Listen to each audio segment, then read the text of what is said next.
Our next fill in the blank question type is drop down. Let's take a look at that question type and see what we are going to do. As with fill in the blank text, you notice that there is the direction here to add an underscore anywhere that you want a fill in the blank drop down option.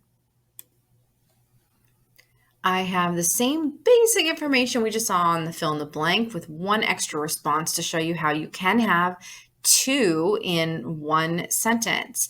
So it looks very similar up here in my question setup, but you'll notice that each of those response boxes now has its own area to enter options. So the country of Germany is located in, and I might give them 4 options. I'm going to have Europe, Asia, North America, and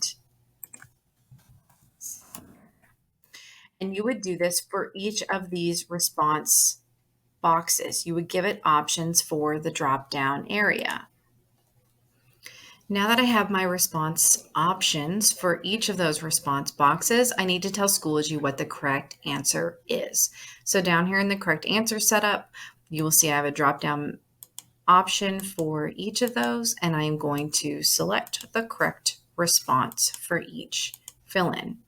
You'll also notice that for some of these I had 4 options, for some I had 3, for some I had 2, all up to you how many options you have in each of those drop-down menus. Then below you have the exact match, partial match that we have already seen, and adding learning objectives to this question type. And that is fill in the blank drop down.